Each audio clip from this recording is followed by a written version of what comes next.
Harry Potter and the Philosopher's Stone, Chapter 16, Through the Trapdoor.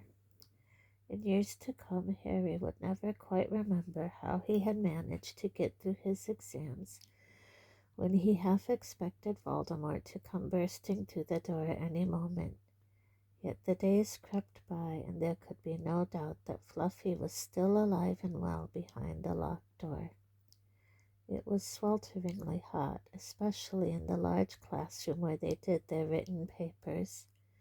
They had been given special new quills for the exams, which had been bewitched with an anti-cheating spell. They had practical exams as well. Professor Flitwick called them one by one into his class to see if they could make a pineapple tap dance across a desk. Professor McGonagall watched them turn a mouse into a snuff box. Points were given for how pretty the snuff box was, but taken away if it had whiskers. Snape made them all nervous, breathing down their necks while they tried to remember how to make a forgetfulness potion. Harry did the best he could, trying to ignore the stabbing pains in his forehead, which had been bothering him ever since his trip into the forest. Neville thought Harry had a bad case of exam nerves because Harry couldn't sleep, but the truth was that Harry kept being woken by his old nightmare, except that it was now worse than ever because there was a hooded figure dripping blood in it. Maybe it was because they hadn't seen what Harry had seen in the forest, or because they didn't have scars burning on their foreheads, but Ron and Hermione didn't seem as worried about the stone as Harry. The idea of Voldemort certainly scared them, but he didn't keep visiting them in dreams, and they were so busy with their revision they didn't have much time to fret about what Snape or anyone else might be up to. Their very last exam was History of Magic. 1 hour of answering questions about batty old wizards who'd invented self-stirring cauldrons, and they'd be free for a whole wonderful week until their exam results came out. When the ghost of Professor Binns told them to put down their quills and roll up their parchment, Harry couldn't help cheering with the rest. "That was far easier than I thought it would be," said Hermione as they joined the crowds flocking out into the sunny grounds. "I needn't have learnt about the 1637 werewolf code of conduct, or the uprising of Elfric the Eager." Hermione always liked to go through their exam papers afterwards, but Ron said this made him feel ill, so they wandered down to the lake and flopped under a tree. The Weasley twins and Lee Jordan were tickling the tentacles of a giant squid, which was basking in the warm shallows. "No more revision," Ron sighed happily, stretching out on the grass. "You could look more cheerful, Harry. We've got a week before we find out how badly we've done. There's no need to worry yet." Harry was rubbing his forehead. "I wish I knew what this means," he burst out angrily. "My scar keeps hurting. It's happened before, but never as often as this." "Go to Madame Pomfrey," Hermione suggested. "I'm not ill," said Harry. "I think it's a warning. It means danger's coming." Ron couldn't get worked up. It was too hot. "Harry, relax. Hermione's right. The stone's safe as long as Dumbledore's around. Anyway, we've never had any proof Snape found out how to get past Fluffy. He nearly had his leg ripped off once. He's not going to try it again in a hurry. And Neville will play Quidditch for England before Hagrid lets Dumbledore down." Harry nodded, but he couldn't shake off a lurking feeling that there was something he'd forgotten to do, something important. When he tried to explain this, Hermione said, "That's just the exams. I woke up last night and was halfway through my Transfiguration notes before I remembered we'd done that one." Harry was quite sure the unsettled feeling didn't have anything to do with work, though. He watched an owl flutter towards the school across the bright blue sky, a note clamped in its mouth. Hagrid was the only one who ever sent him letters. Hagrid would never betray Dumbledore. Hagrid would never tell anyone how to get past Fluffy. Never. But Harry suddenly jumped to his feet. "Where are you going?" said Ron sleepily. "I've just thought of something," said Harry. He had gone white. "We've got to go and see Hagrid, now." "Why?" panted Hermione, hurrying to keep up. "Don't you think it's a bit odd," said Harry, scrambling up the grassy slope, "that what Hagrid wants more than anything else is a dragon, and a stranger turns up who just happens to have an egg in his pocket? How many people wander around with dragon eggs if it's against wizard law? Lucky they found Hagrid, don't you think? Why didn't I see it before?" "What are you on about?" said Ron. But Harry, sprinting across the grounds towards the forest, didn't answer. Hagrid was sitting in an armchair outside his house. His trousers and sleeves were rolled up, and he was shelling peas into a large bowl. "Hello," he said, smiling. "Finished your exams? Got time for a drink?" "Yes, please," said Ron, but Harry cut across him. "No, we're in a hurry. Hagrid, I've got to ask you something. You know that night you won Norbert, what did the stranger you were playing cards with look like?" "Dunno," said Hagrid casually. "He wouldn't take his cloak off." He saw the three of them look stunned and raised his eyebrows. "It's not that unusual. You get a lot of funny folk in the Hogshead. That's one of the pubs down in the village. Might have been a dragon dealer, mightn't he? I never saw his face. He kept his hood up." Harry sat down next to the bowl of peas. "What did you talk to him about, Hagrid? Did you mention Hogwarts at all?"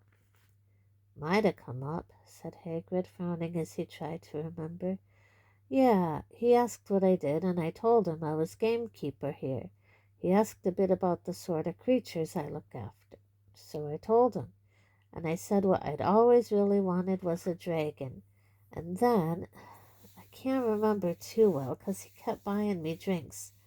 Let's see.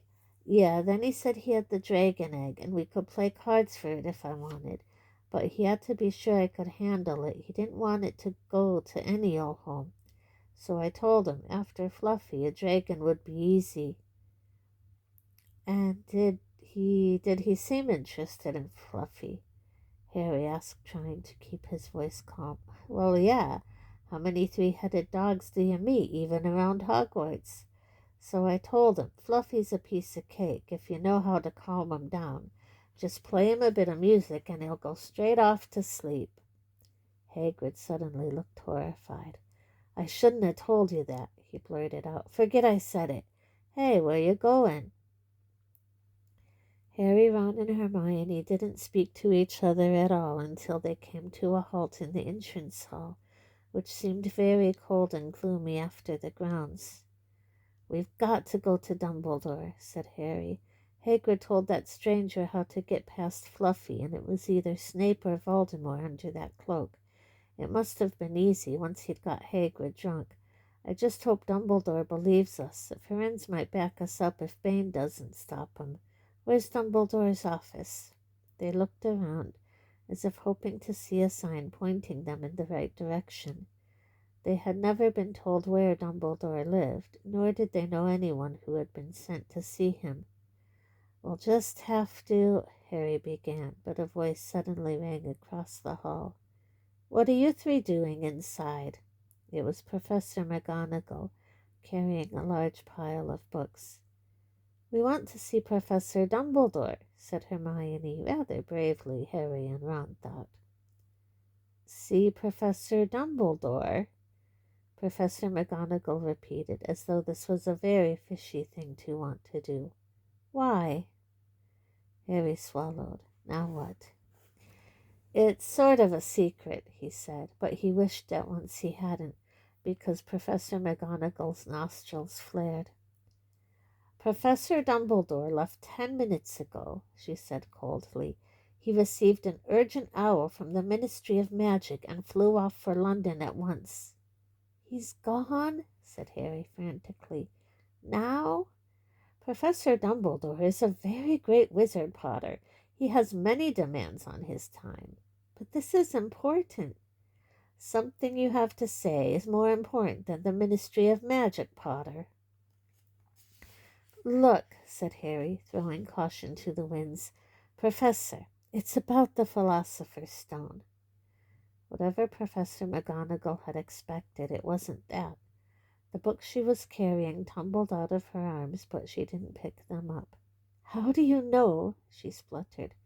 Professor, I know that someone's going to try and steal the stone. I've got to talk to Professor Dumbledore.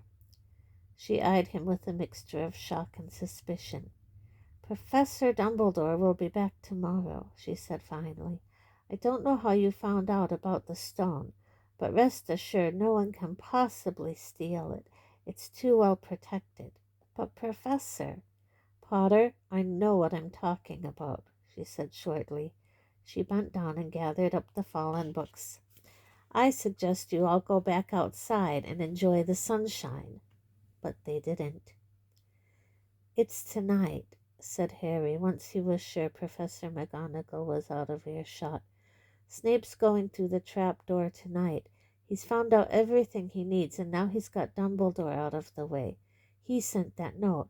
I bet the Ministry of Magic will get a real shock when Dumbledore turns up. But what can we... Hermione gasped. Harry and Ron wheeled around. Snape was standing there. Good afternoon, he said smoothly. They stared at him. You shouldn't be inside on a day like this, he said with an odd twisted smile. We were... Harry began, without any idea what he was going to say.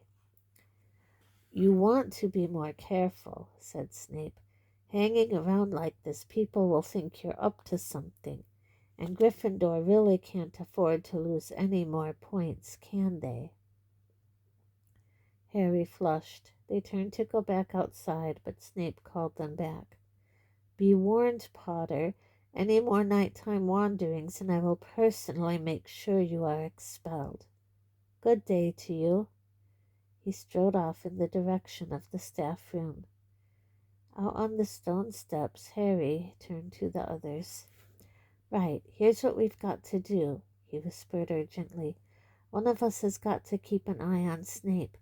Wait outside the staff room and follow him if he leaves it. Hermione, you'd better do that. Why me? It's obvious, said Ron. You can pretend to be waiting for Professor Flitwick. You know, he put on a high voice. Oh, Professor Flitwick, I'm so worried. I think I got question 14B wrong. Oh, shut up, said Hermione, but she agreed to go and watch out for Snape. And we'd better stay outside the third-floor corridor, Harry told Ron. Come on. But that part of the plan didn't work. No sooner had they reached the door separating Fluffy from the rest of the school than Professor McGonagall turned up again, and this time she lost her temper. I suppose you think you're harder to get past than a pack of enchantments, she stormed. Enough of this nonsense. If I hear you've come anywhere near here again, I'll take another 50 points from Gryffindor. Yes, Weasley, from my own house. Harry and Ron went back to the common room. Harry had just said, at least Hermione's on Snape's tail, when the portrait of the fat lady swung open and Hermione came in. I'm sorry, Harry, she wailed. Snape came out and asked me what I was doing, so I said I was waiting for Flitwick, and Snape went to get him, and I've only just got away. I don't know where Snape went. Well, that's it then, isn't it? Harry said. The other two stared at him. He was pale and his eyes were glittering. I'm going out of here tonight, and I'm going to try and get to the stone first. You're mad, said Ron. You can't, said Hermione. After what McGonagall and Snape have said, he'll be expelled. So what? Harry shouted. Don't you understand? If Snape gets hold of the stone, Voldemort's coming back. Haven't you heard what it was like when he was trying to take over? There won't be any Hogwarts to get expelled from. He'll flatten it, or turn it into a school for the dark arts. Losing points doesn't matter anymore, can't you see? Do you think he'll leave you and your families alone if Gryffindor win the House Cup? If I get caught before I can get to the stone, well, I'll have to go back to the Dursleys and wait for Voldemort to find me there. It's only dying a bit later than I would have done, because I'm never going over to the dark side. I'm going through the trapdoor tonight, and nothing you two say is going to stop me. Voldemort killed my parents, remember? He glared at them. "You're right, Harry," said Hermione in a small voice. "I'll use the invisibility cloak," said Harry. "It's just lucky I got it back." "But will it cover all three of us?" said Ron. All three of us? Oh, come off it. You don't think we'd let you go alone?" "Of course not," said Hermione briskly. "How do you think you'd get to the stone without us? I'd better go and look through my books. There might be something useful." "But if we get caught, you two will be expelled too." "Not if I can help it," said Hermione grimly. "Flitwick told me in secret that I got 112% on his exam. They're not throwing me out after that."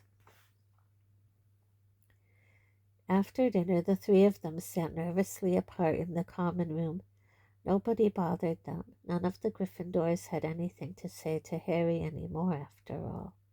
This was the first night he hadn't been upset by it. Hermione was skimming through all her notes, hoping to come across one of the enchantments they were about to try and break. Harry and Ron didn't talk much. Both of them were thinking about what they were about to do. Slowly the room emptied as people drifted off to bed. "Better get the cloak," Ron muttered, as Lee Jordan finally left, stretching and yawning. Harry ran upstairs to their dark dormitory. He pulled out the cloak, and then his eyes fell on the flute Hagrid had given him for Christmas. He pocketed it to use on Fluffy. He didn't feel much like singing. He ran back down to the common room.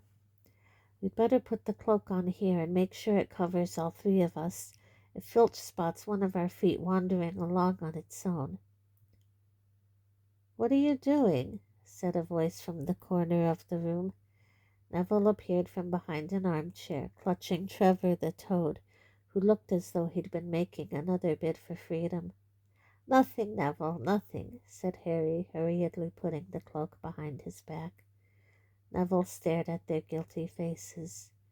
"You're going out again," he said. "No, no, no," said Hermione. "No, we're not. Why don't you go to bed, Neville?" Harry looked at the grandfather clock by the door. They couldn't afford to waste any more time. Snape might even now be playing Fluffy to sleep. "You can't go out," said Neville. "You'll be caught again. Gryffindor will be in even more trouble." "You don't understand," said Harry. "This is important." But Neville was clearly steeling himself to do something desperate. "I won't let you do it," he said, hurrying to stand in front of the portrait hole. I'll fight you." "Neville," Ron exploded, "get away from that hole and don't be an idiot." "Don't you call me an idiot," said Neville. "I don't think you should be breaking any more rules, and you were the one who told me to stand up to people." "Yes, but not to us," said Ron in exasperation. "Neville, you don't know what you're doing." He took a step forward, and Neville dropped Trevor the toad, who leaped out of sight. "Go on, then. Try and hit me," said Neville, raising his fists. "I'm ready." Harry turned to Hermione. "Do something," he said desperately. Hermione stepped forward. "Neville," she said, "I'm really, really sorry about this." She raised her wand. "Petrificus totalis," she cried, pointing it at Neville. Neville's arms snapped to his sides. His legs sprang together. His whole body rigid, he swayed where he stood and then fell flat on his face, stiff as a board. Hermione ran to turn him over. Neville's jaws were jammed together so he couldn't speak. Only his eyes were moving, looking at them in horror. "What have you done to him?" Harry whispered. "It's the full body bind," said Hermione miserably. "Oh, Neville, I'm so sorry." "We had to, Neville. No time to explain," said Harry. "You'll understand later, Neville," said Ron, as they stepped over him and pulled on the invisibility cloak. But leaving Neville lying motionless on the floor didn't feel like a very good omen. In their nervous state, every statue's shadow looked like Filch. Every distant breath of wind sounded like Peeves swooping down on them. At the foot of the first set of stairs, they spotted Mrs. Norris skulking near the top. "Oh, let's kick her, just this once," Ron whispered in Harry's ear, but Harry shook his head. As they climbed carefully around her, Mrs. Norris turned her lamp-like eyes on them, but didn't do anything. They didn't meet anyone else until they reached the staircase up to the 3rd floor. Peeves was bobbing halfway up, loosening the carpet so that people would trip. "Who's there?" he said suddenly as they climbed towards him. He narrowed his wicked black eyes. "Know you're there, even if I can't see you. Are you ghouly or ghosty or wee student beastie?" He rose up in the air and floated there, squinting at them. "Should call Filch, I should, if something's a creeping around unseen." Harry had a sudden idea. "Peeves," he said in a hoarse whisper, "the Bloody Baron has his own reasons for being invisible." Peeves almost fell out of the air in shock. He caught himself in time and hovered about a foot off the stairs. "So sorry, your bloodiness, Mr. Baron, sir," he said greasily. My mistake. I didn't see you. Of course I didn't. You're invisible. Forgive old Peevesy his little jokes, sir." "I have business here, Peeves," croaked Harry. "Stay away from this place tonight." "I will, sir. I most certainly will," said Peeves, rising up in the air again. "Hope your business goes well, Baron. I'll not bother you." And he scooted off. "Brilliant, Harry," whispered Ron. A few seconds later they were there, outside the 3rd-floor corridor, and the door was already ajar. "Well, there you are," Harry said quietly. "Snape's already got past Fluffy." Seeing the open door somehow seemed to impress upon all three of them what was facing them. Underneath the cloak, Harry turned to the other two. "If you want to go back, I won't blame you," he said. "You can take the cloak. I won't need it now." "Don't be stupid," said Ron. "We're coming," said Hermione. Harry pushed the door open. As the door creaked, low rumbling growls met their ears. All three of the dogs' noses sniffed madly in their direction, even though it couldn't see them. "What's that at its feet?" Hermione whispered. "Looks like a harp," said Ron. "Snape must have left it there." "It must wake up the moment you stop playing," said Harry. "Well, here goes." He put Hagrid's flute to his lips and blew. It wasn't really a tune, but from the first note the beast's eyes began to droop. Harry hardly drew breath. Slowly the dog's growls ceased. It tottered on its paws and fell to its knees, then slumped to the ground fast asleep. "Keep playing," Ron warned Harry as they slipped out of the cloak and crept towards the trapdoor. They could feel the dog's hot, smelly breath as they approached the giant heads. "I think we'll be able to pull the door open," said Ron, peering over the dog's back. "Want to go first, Hermione?" "No, I don't." "All right." Ron gritted his teeth and stepped carefully over the dog's legs. He bent and pulled the string of the trapdoor, which swung up and open. "What can you see?" Hermione said anxiously. "Nothing, just black. There's no way of climbing down. We'll just have to drop." Harry, who was still playing the flute, waved at Ron to get his attention and pointed at himself. "You want to go first? Are you sure?" said Ron. I don't know how deep this thing goes. Give the flute to Hermione so she can keep him asleep." Harry handed the flute over.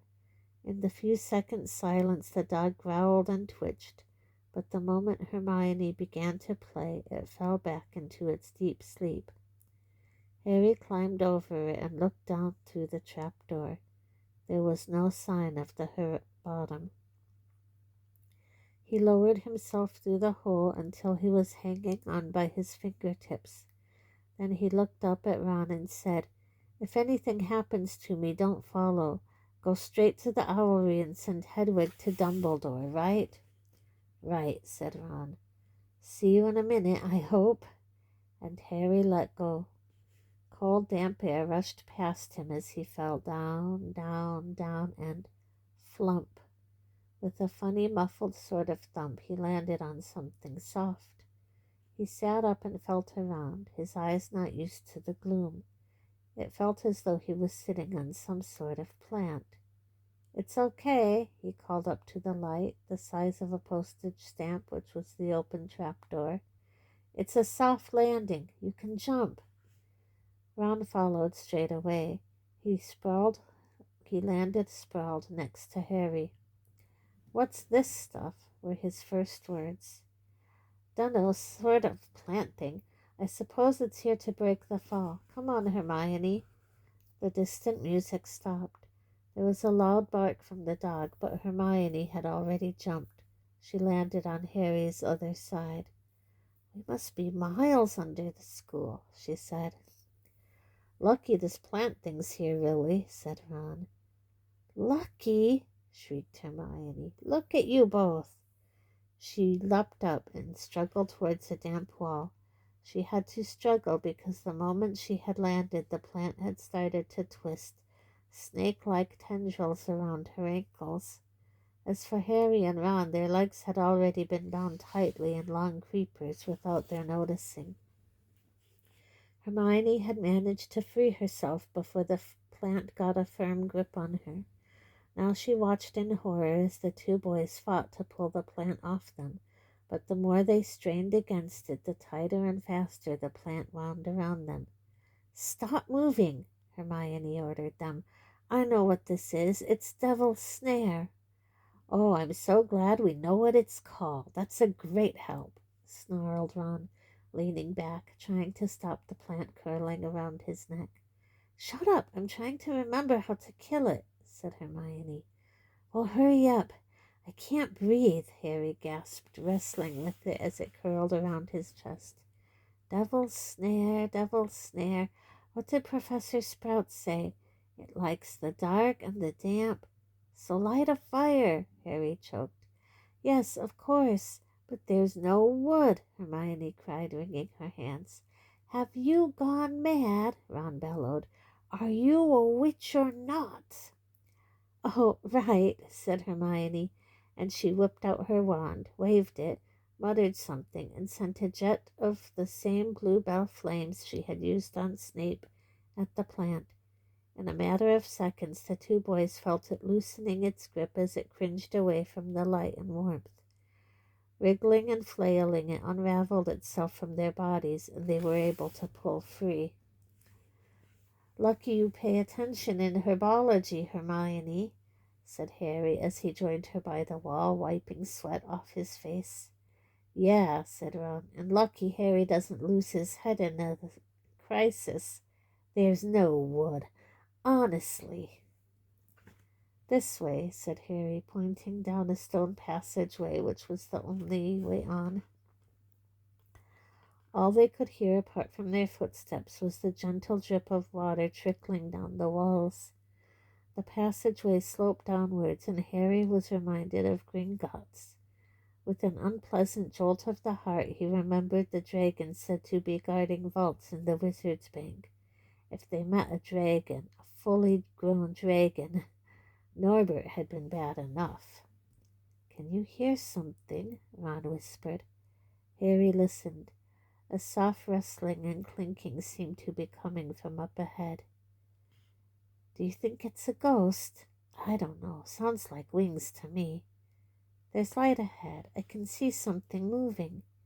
They reached the end of the passageway and saw before them a brilliantly lit chamber, its ceiling arching high above them. It was full of small, jewel-bright birds, fluttering and tumbling all around the room. On the opposite side of the chamber was a heavy wooden door. "Do you think they'll attack us if we cross the room?" said Ron. "Probably," said Harry. "They don't look very vicious, but I suppose if they all swoop down at once, well, there's nothing for it. I'll run." He took a deep breath, covered his face with his arms, and sprinted across the room. He expected to feel sharp beaks and claws tearing at him any second, but nothing happened. He reached the door untouched. He pulled the handle, but it was locked. The other two followed him. They tugged and heaved at the door, but it wouldn't budge, not even when Hermione tried her Alohomora charm. "Now what?" said Ron. "These birds, they can't be here just for decoration," said Hermione. They watched the birds soaring overhead, glittering. "Glittering?" "They're not birds," Harry said suddenly. "They're keys, winged keys. Look carefully. So that must mean—" He looked around the chamber while the other two squinted up at the flock of keys. "Yes, look, broomsticks. We've got to catch the key to the door." "But there are hundreds of them." Ron examined the lock on the door. "We're looking for a big old-fashioned one, probably silver like the handle." They seized a broomstick each and kicked off into the air, soaring into the midst of the cloud of keys. They grabbed and snatched, but the bewitched keys darted and dived so quickly it was almost impossible to catch one. Not for nothing, though, was Harry the youngest seeker in a century. He had a knack for spotting things other people didn't.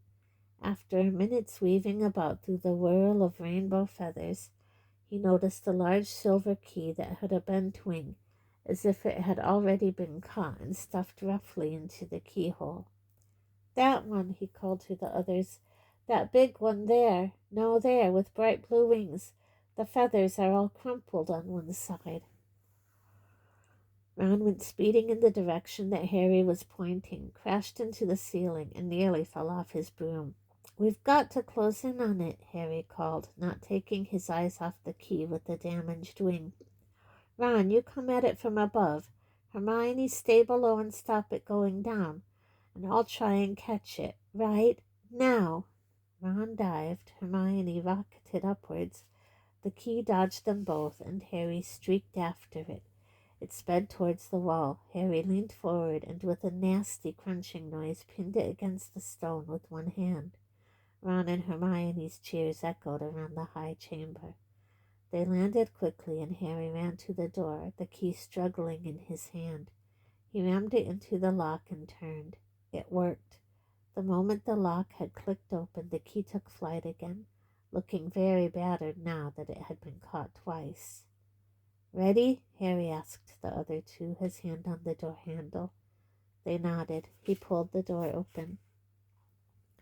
The next chamber was so dark they couldn't see anything at all, but as they stepped into it, light suddenly flooded the room to reveal an astonishing sight. They were standing on the edge of a huge chessboard behind the black chessmen, which were all taller than they were and carved from what looked like black stone. Facing them, way across the chamber, were the white pieces. Harry, Ron, and Hermione shivered slightly. The towering white chessmen had no faces. "Now what do we do?" Harry whispered. "It's obvious, isn't it?" said Ron.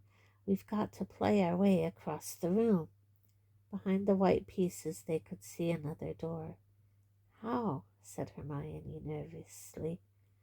"I think," said Ron, "we're going to have to be chessmen."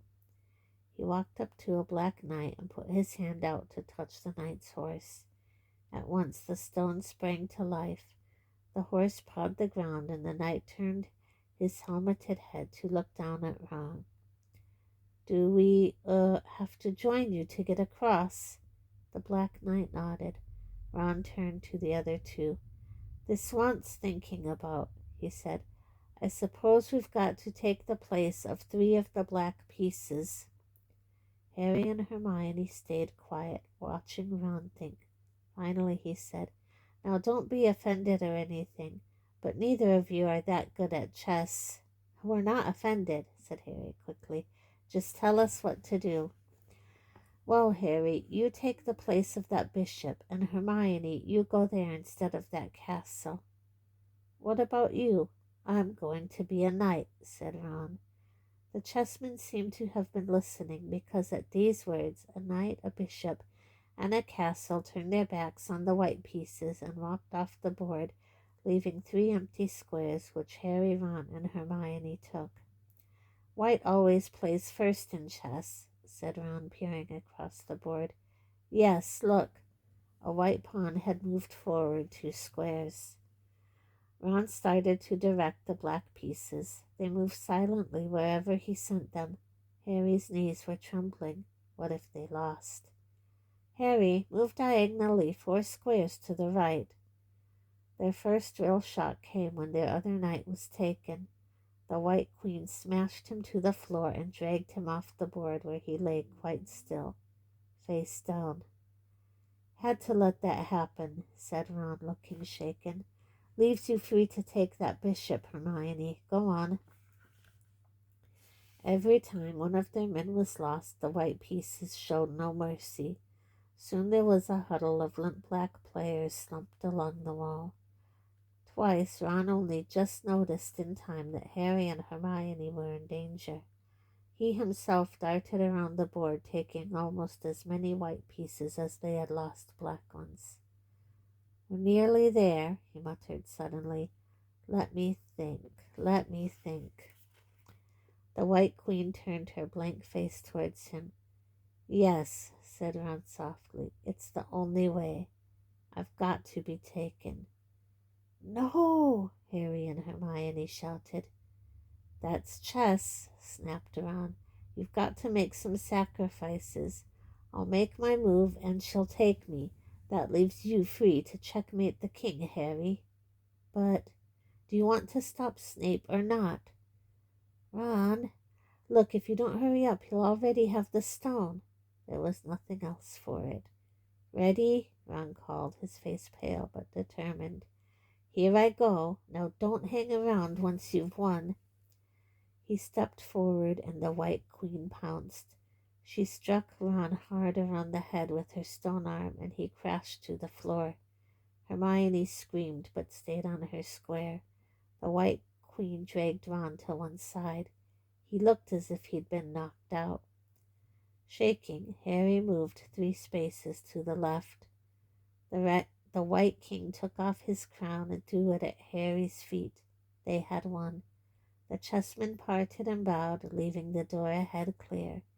With one last desperate look back at Ron, Harry and Hermione charged through the door and up the next passageway.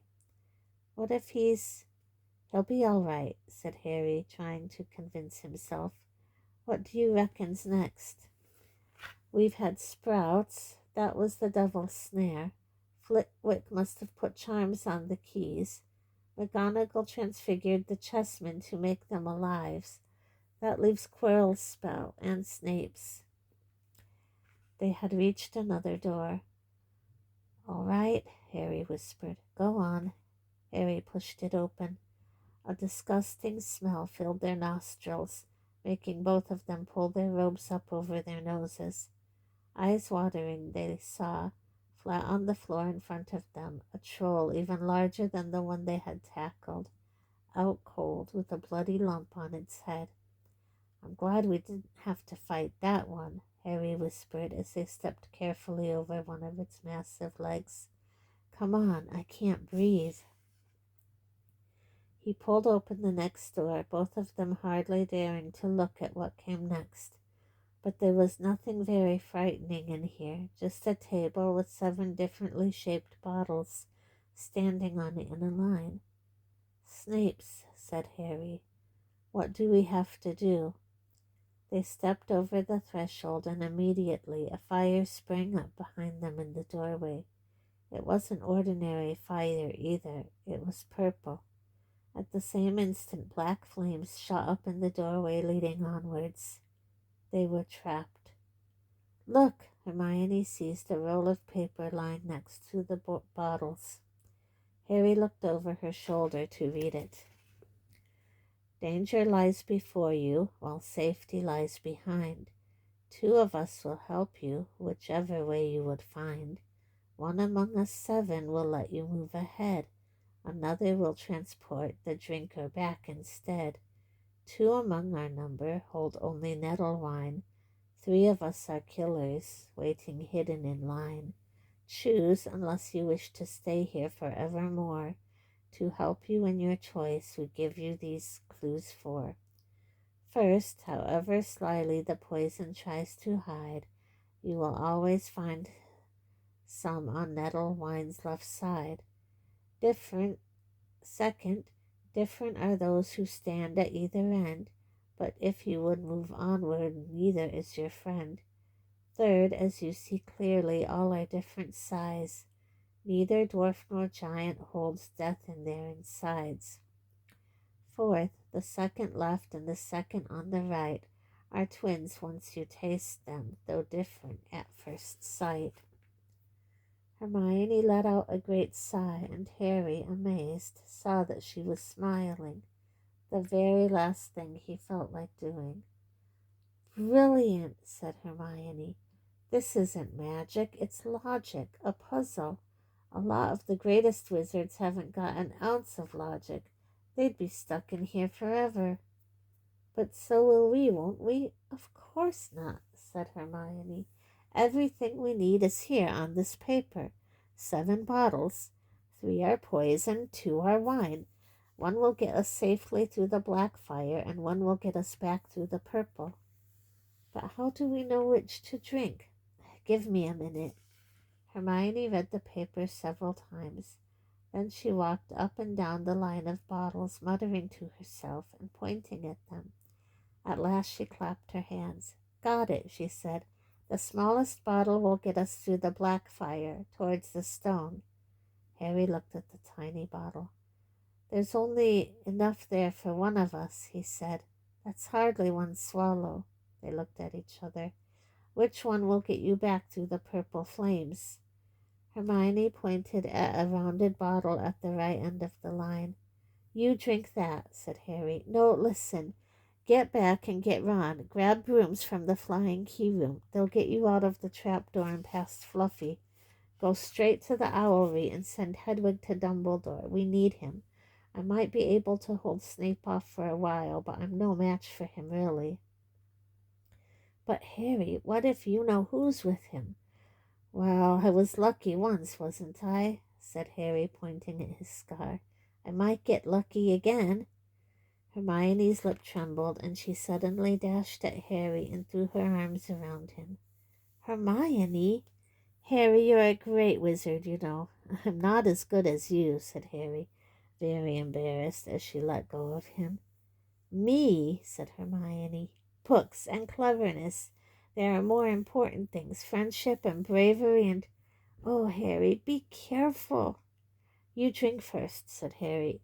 You are sure which is which, aren't you? Positive, said Hermione. She took a long drink from the round bottle at the end and shuddered. It's not poison, said Harry anxiously. No, but it's like ice. Quick, go before it wears off. Good luck. Take care. Go. Hermione turned and walked straight through the purple fire. Harry took a deep breath and picked up the smallest bottle. He turned to face the black flames. Here I come, he said, and he drained the little bottle in 1 gulp. It was indeed as though ice was flooding his body. He put the bottle down and walked forward. He braced himself, saw the black flames licking his body, but couldn't feel them. For a moment he could see nothing but dark fire. Then he was on the other side, in the last chamber. There was already someone there. But it wasn't Snape. It wasn't even Voldemort.